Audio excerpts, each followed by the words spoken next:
Алдағы уақытта Рамазан айы келе жатыр. Тәтті шай үшін ауызашарға рецепт іздеп жүрген болсаңыз, бұл видео дәл сіз үшін. Бар болғаны 2 алмадан дәмді, берекелі пирогты бірге дайындап көрейік. Сондай жұмсақ дәмі аузыңызда қалады. Ең алдымен ыдысымызға бір жұмыртқамызды, бөлме температурасында еріп тұрған сары майымызды, қантымызды салып, үшеуін жақсылап араластырып аламыз. Кішкене барлығын араластырып аламыз. Қатты араласу міндетті емес.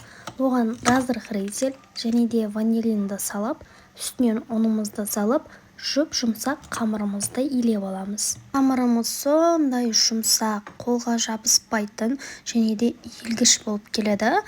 Дәл осындай видеода көрсетілгендей болып тұрады. Қамырымыз қандай жұмсақ болса, біздің пирогымыз де дәл сондай. 1 күн, 2, 3, 4 күн тұрса да пирогтың қамыры қатып қалмайды. Қараңыздаршы. Қамырымызды пакетке салып, холодильникке жарты сағатқа қойып қоямыз. Сол арада біз енді алмамызды турап, начинкасын дайындап алатын боламыз. Қамырды холодильникке салып қойсақ, бізге жұмыс жасаған кезде қолымызға майы жабыспай, өзімізге ыңғайлы болып тұрады. Енді алмамызды алып, сыртын ашып, ортасындағы дәндерін тазалап алатын боламыз. Үлкен болса 2 алма, кішкентай болса 3-4 қолдануға болады. Осындай үккіштен өткізіп аламыз барлық алмаларымызды. Үккіштің тістері неғұрлым үлкен болса, бізге соғұрлым жақсы. Өйткені алманың суы шығып, езіліп кетуі мүмкін. Егер кішкентайынан өткізсеңіздер, дәл осындай болып шығады.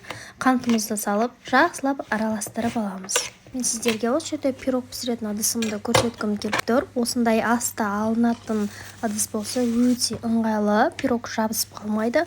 Піскен соң оны оңай аламыз. Қамырымыздың жартыдан кішкентай бөлігін алып қоямыз пакетке салып.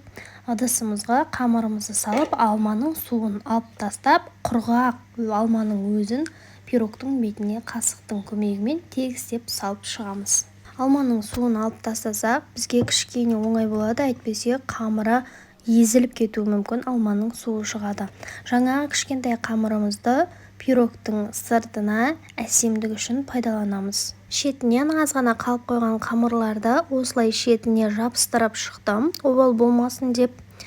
Егер сіздерде қамыр қалмайтын болса, ол өте жақсы. Үстін жақсылап басып шығамыз шет-шеттерін. Жұмыртқаның сарысын жағып, қызып тұрған пеште 180 градуста жарты сағат бойы пісіріп алатын боламыз. Пісіп шыққан пирогымызды бөлме температурасында 2 сағат суытып, содан соң барып кесетін боламыз. Қолжетімді заттардан, бір ғана жұмыртқадан, 2 алмадан осындай күшті біздің пирогымыз дайын болып шықты.